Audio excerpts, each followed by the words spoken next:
In this video I'm going to show you how I basically look for a place to wild camp. For example, say you live in one of these houses along here. I'm nowhere near here, but it's just for example. And you know, you've got this big woodland here, so I'm assuming got a nice big woodland there, a lot of roads, so I'll probably park amongst these houses here and walk up over the bridge, across and into this wood. And you want to check it out, go there for a couple of days, check it out, zoom in a bit more. So let's say you park your car down there, up and over into this woodland. So this is Google Maps. So let's park down there and walk over and get into this woodland and walk. That looks like a main path or something, a main track. So let's get there and have a look.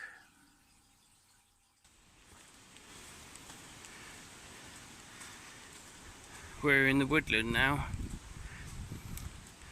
I parked the car outside a house in a housing estate and walked up. It was about a 10-minute walk. Now we're here, and this is the main footpath through the woods. You've got bridle ways and just general footpaths. It's private land, but it's opened up to public access basically. So I'm just following this main path down, and what I'm looking for is little paths going off to the side. Normally people sort of go off track and cut across the woods or something. So what I normally would do is go down one of them. Oh, it's a bit overgrown, but there's sort of one here. Looks like an old one. Actually, that's ideal. See that little track off the main path, and what I do is have a look, a little scope around, knowing about. Let's have a look down this path. So this is like a track, off track, and what I want to do is go off from this, so I would dive off through the brambles or something, because obviously a fair few people have been down here. See a few footprints.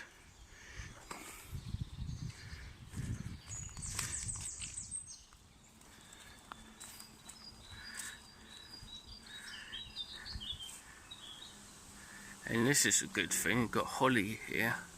Holly gives you all round cover.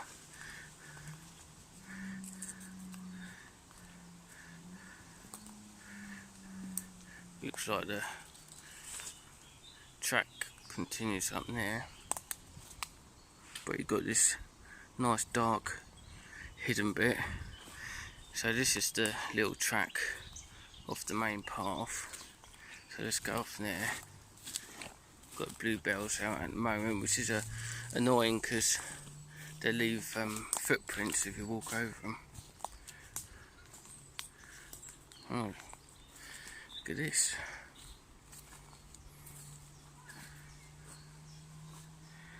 See people up there. There's a track just over there.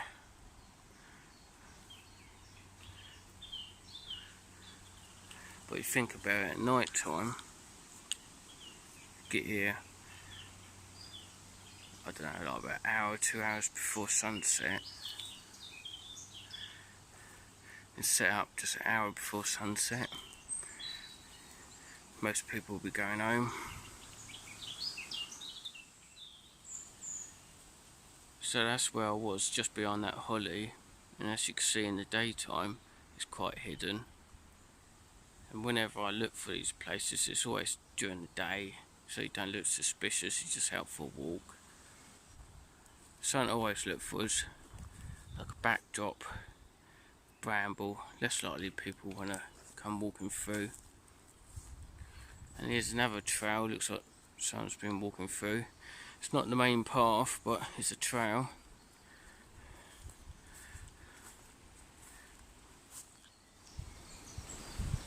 First of all, I should say, got the walking stick. One thing with that is, people see you walking along with a walking stick, they think you're just going for a walk, going for a little roam, hike. So I like to use this, and when you're going through your brambles and things, you sort of push your way through.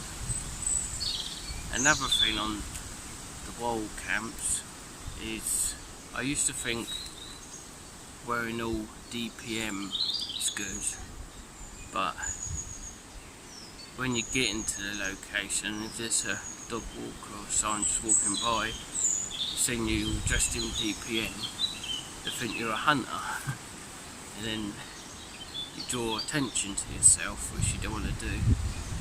So what I do is have the DPM trousers, but just a brown hoodie, so it just looks sort of camo but casual. I think that's the way to go.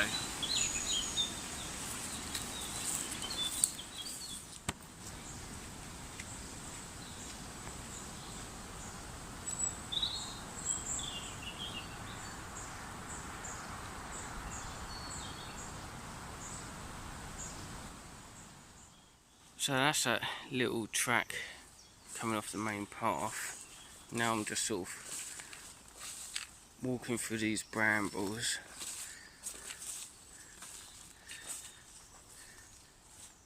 Now you've got a nice backdrop there.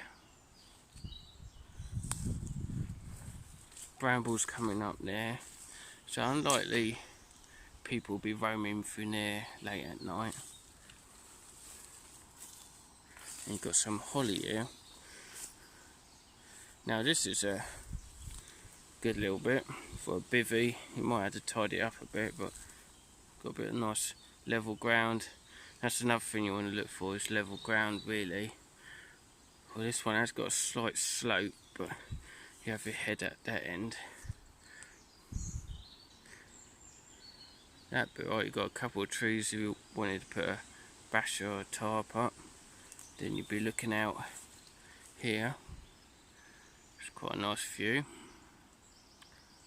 And also you're covered by these brambles. So there's one.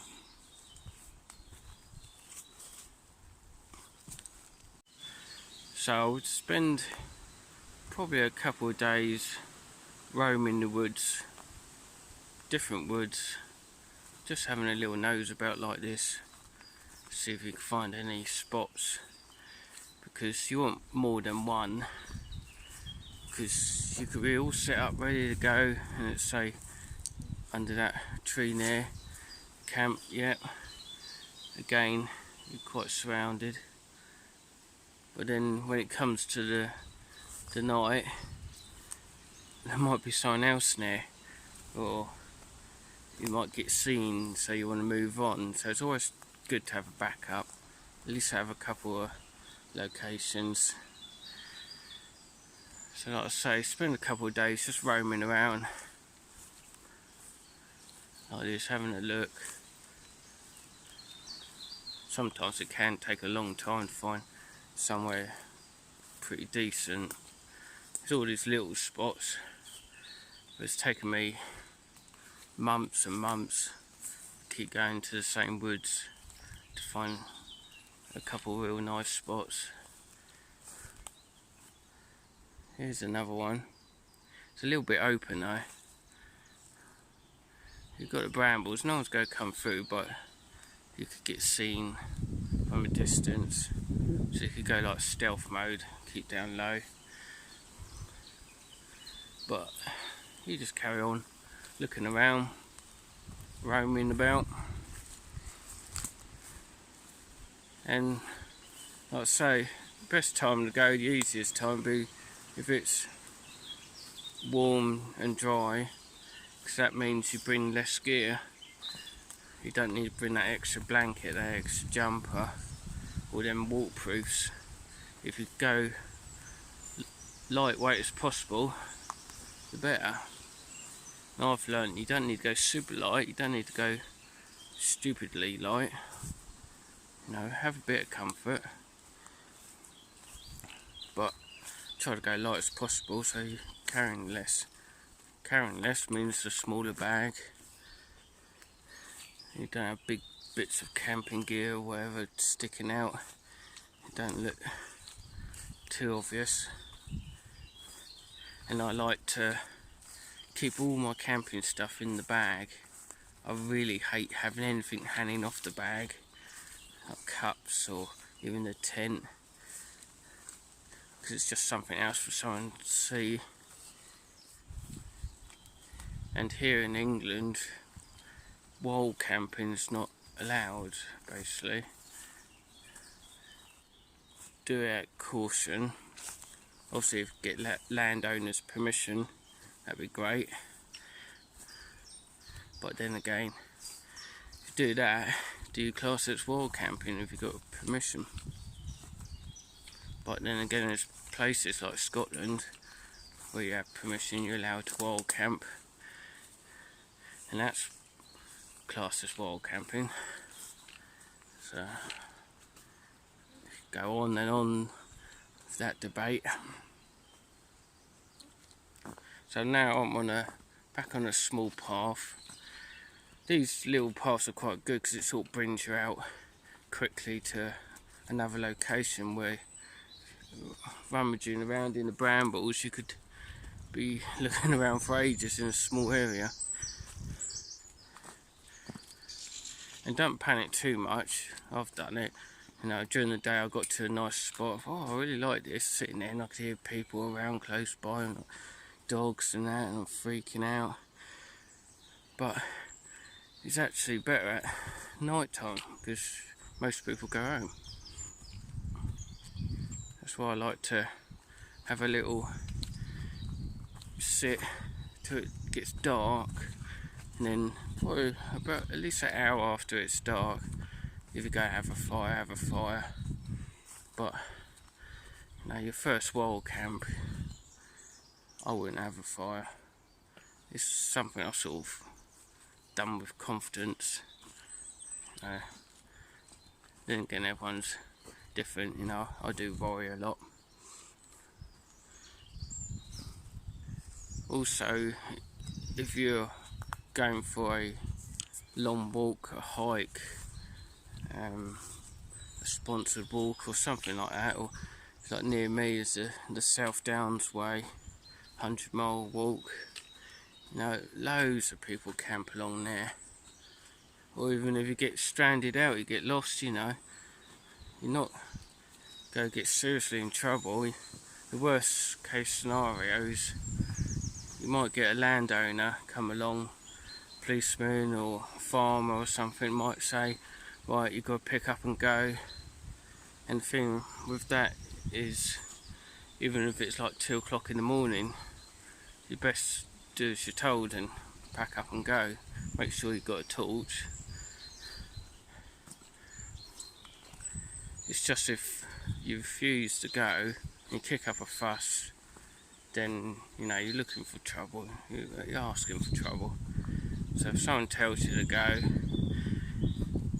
and they can prove they're the landowner or whatever, just do as you're told. It's not the end of the world.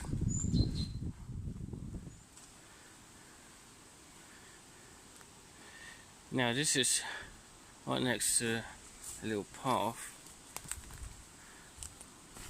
Well, this looks like a little good spot. That nice and hidden. Yeah, it looks quite good, nice and level.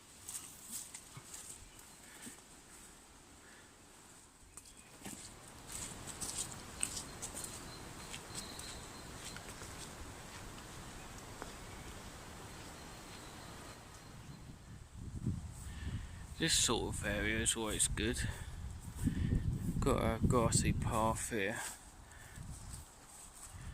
But we've come up here. It looks sort of overgrown, sort of area you would walk past. You wouldn't think to go in there. So that makes it an ideal place. and try not to make too much of a path. Don't break too many twigs and things, but just try and worm your way in.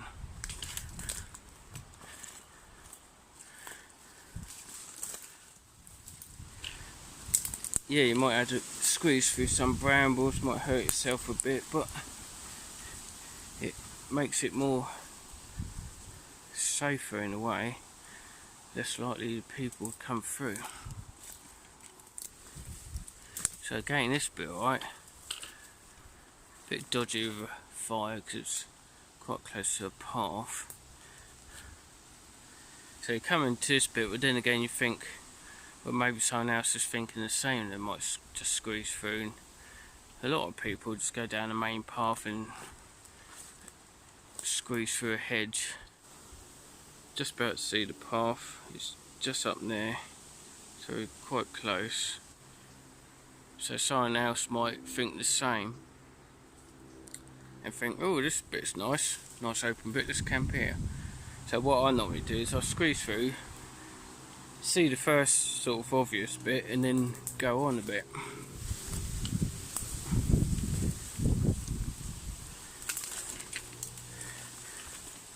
Sort of carry on working at it. Squeeze through, squeeze through.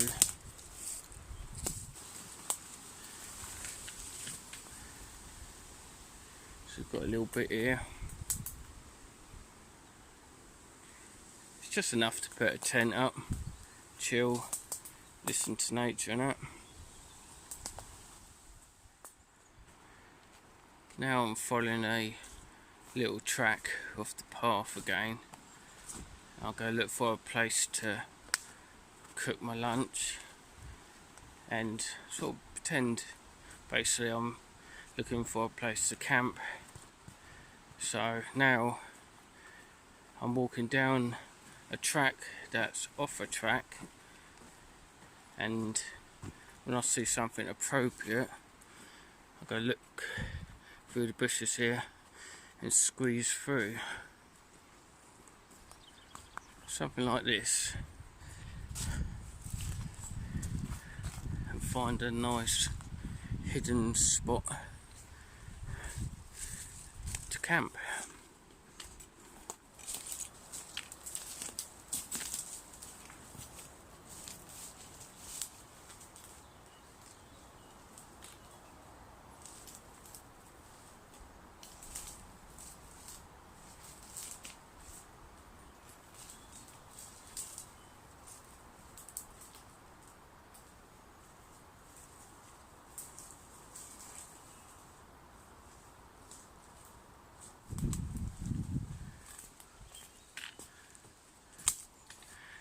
So I've come to this little area.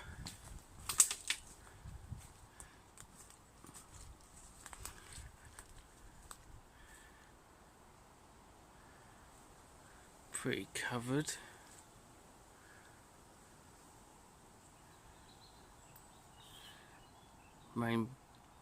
Sort of main path is up there.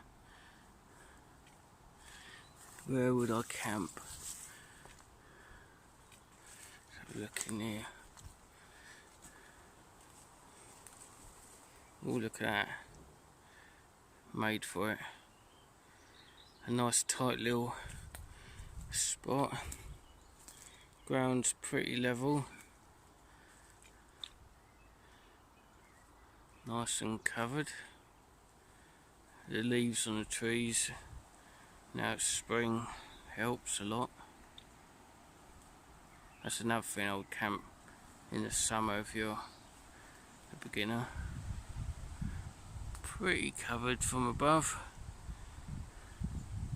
There's these side bits here, got to worry about, but looks alright. Like I say, pretend we got here a couple hours before sunset.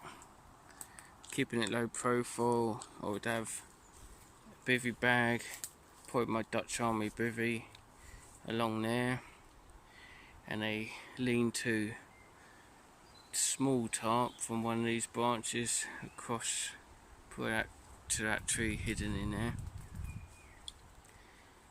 And before I do anything, I want to check my surroundings, so I put my bag down.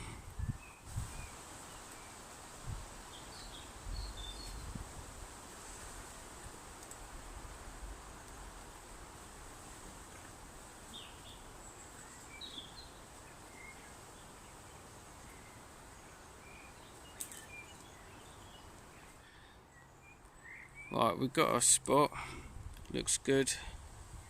First of all, I'll do a radius check. I won't wander off too far, because last thing you want to do is get lost. Pretty covered. And again, I probably won't camp here straight away. I'll come back another day just to see if anything's changed. Path's just up there. First glance, this might be one to come back to. So let's have a look up here. Yeah, nice and overgrown. Got a nice open bit in there, but I like to be hidden as possible.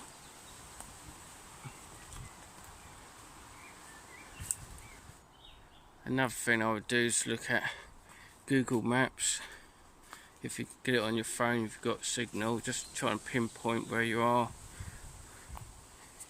It might give you an idea of local buildings, paths. Obviously, you want to camp away from any paths and buildings as far as possible. But in England, it's quite difficult. You do wander off and you get closer to another building or path, so you sort of got to make do with what you got. But this looks good.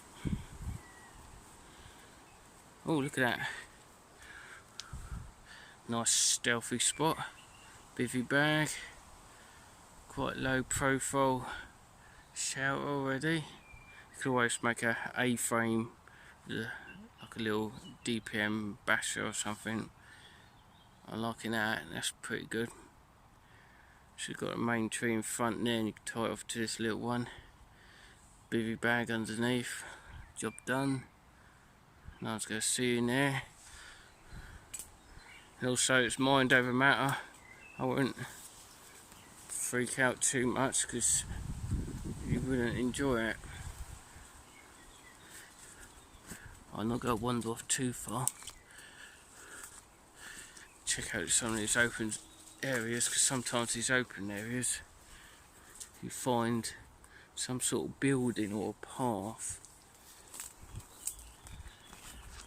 But this is actually looking quite good. Heavily overgrown. Plenty. You put a tent up over there, if you like. We're in there. Probably get away with putting a tent up here and be fine. Or stealth mode for the bivvy. Right, let's get back to this spot. Back at this location. Now I noticed this was scuffed out a bit. Some animals been scratching around, and I found this amongst the trees. A massive jawbone. So that could be something to be aware of. Like this might be an animal trail. You know, they leave you alone. Around here in England you don't get anything too serious. The only thing really to look out for is adders, but other than that we don't get bears or anything. Just deer, foxes. So something's been scratching around. There's no other remains, just that. Now we've got our basic setup. Nothing fancy, just a bit of shelter out of the wind today, and to get an idea of what the area is like. Obviously it's different during the day, so I you could sit there, have lunch, sit there all day if you really wanted to, and just take in what's going around. And if you think about it, just before sunset, it'd be really quiet, you wouldn't have a problem. So let's get some lunch on the go. Here I've got my aluminium Swedish Army cook set, and it's pretty good because you use this meth burner. Another thing for wild camping is with the meth burner, it doesn't give off much of a smell or smoke, so it's quite stealthy, not like a log fire or anything like that, which gives off a lot of smell and smoke. So a meth burner and some sort of cook set is a really good idea. I recommend it. Today I'm having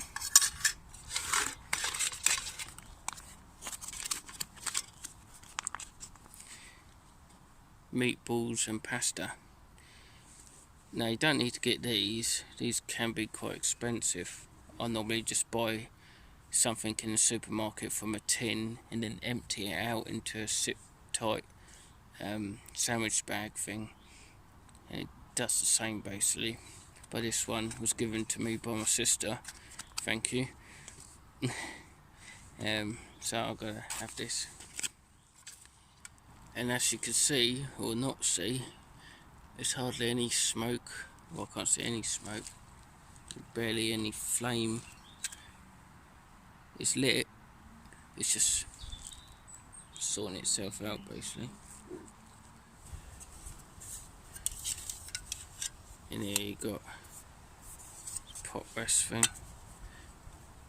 built-in windshield. It's quite windy today.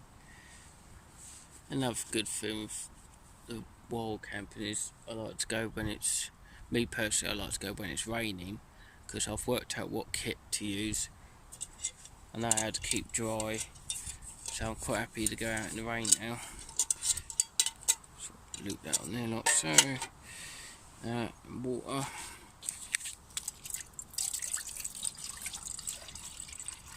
Now I like to use these sort of fold up water bottles, because once you're done you just fold it up. It doesn't take up much room or weight.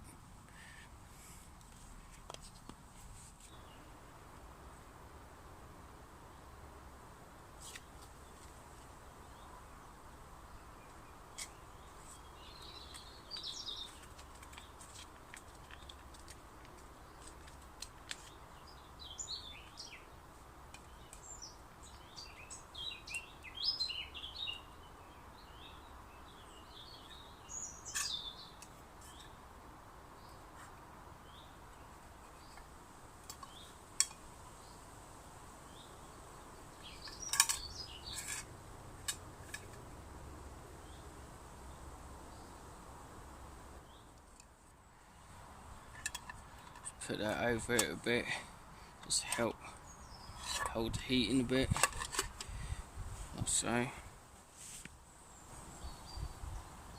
Right, so the purpose of this video is how I wild camp in England. But trouble with England, you can't really technically wild camp anywhere. Every little bit of land is owned by someone, so I can't in a way encourage or say to do it. It's more, the purpose of this video is more if you're going for a long walk, a hike, or you get lost, how to go off track and find a nice place to camp just for the night and get going in the morning. So first of all is look on Google Maps or Google Earth, look around for local locations and where you can park up safely, and check out these locations, see if there's lots of footpaths, bridleways, and keep looking around. And when you find a couple of spots, you want more than one for a backup, So you find a couple of little spots like this is one.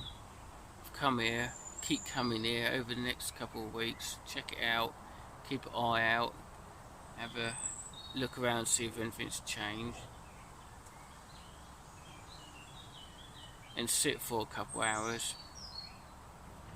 And then when you're happy, pick a day, ideally when it's warm and dry, so you don't have to bring as much gear. You want to be light as possible, but not super light. You want to be comfortable. So basic gear, like I like the Dutch Army bivvy, just a cheap tarp like this, and a meth burner, because meth burner don't really give off the smoke and stuff. And when you're happy, come in, just sit, maybe a couple of nights. I've done it before. Just sit till it gets dark. You're sitting here and waiting till it gets dark, and then you sort of feel comfortable. I think, well, I could actually stay the night. So next time round, chuck your bivvy in the bag, in your sleeping bag, set up, and if you don't feel comfortable, don't feel relaxed or anything like that, you know, you just don't want it, just pack away, leave. And ideally you don't have a fire, a little meth burner or maybe a little twig stove at night. I'll wait about an hour or so after night, because there's still the odd ramblers or dog walkers or sometimes even poachers walking about. So wait for about an hour afterwards and just relax. And in the morning you want to pack away early, ideally like sunrise, 6 in the morning, before everyone starts coming out. Pack away, take all your litter, don't leave a mess, don't leave any blooming litter, because you just ruin it for yourself and others. Just leave the area how it was when you got there. You know, scratch over the ground, throw a few twigs about, make it look natural. You know, you don't want to be making a mess. Don't cut trees down, don't be stupid. Sensible, common sense. Then you can go back and enjoy it. So that's how I do it anyway. And that's about done.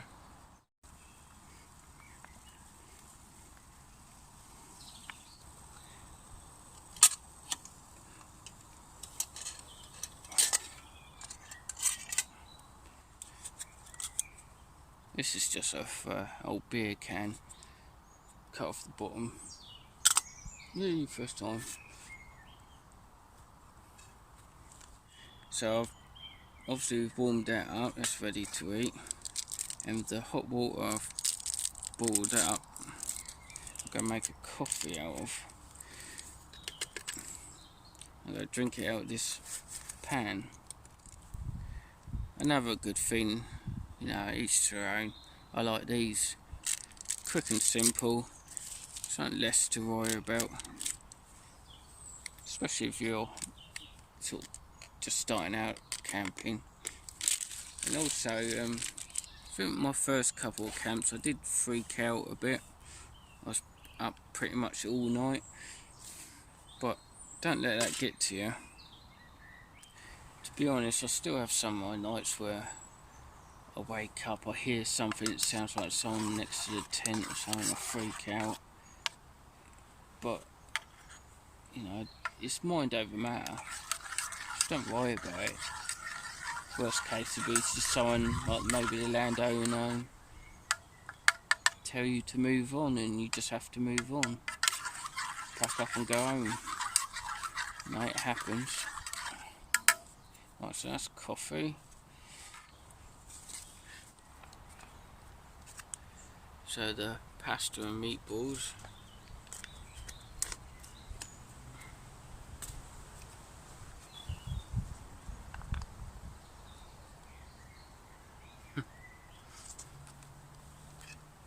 Now I've had one of these before.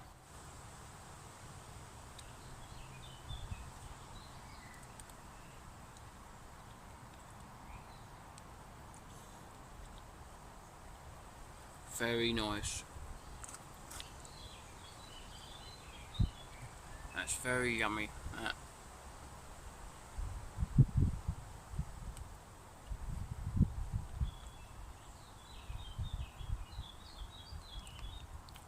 One good thing with these bags, are quite sturdy, so if you're climbing up a mountain, or there's not many mountains in England, but you know, you can put it in your bag, get crushed about and bashed about, and normally it's fine.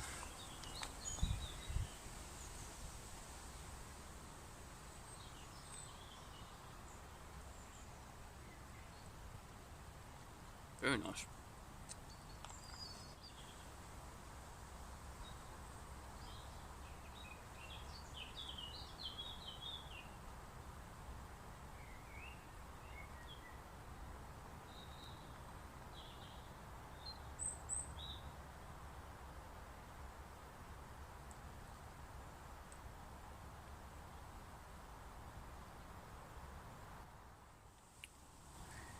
Now I've finished that, just go have my coffee and pack away, leaving no trace.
So one of the most important, if not the most important, is leave no trace. No litter, no signs that you've been there, nothing. So as you see, I've scratched the ground about a bit, because sitting on a tarp or in your tent flattens the ground, which is no harm to nature, but it's just a sign that someone's been there. So I like to scratch it about. Picked up a few sticks, threw the sticks about, try and make it look natural, and take all your litter home.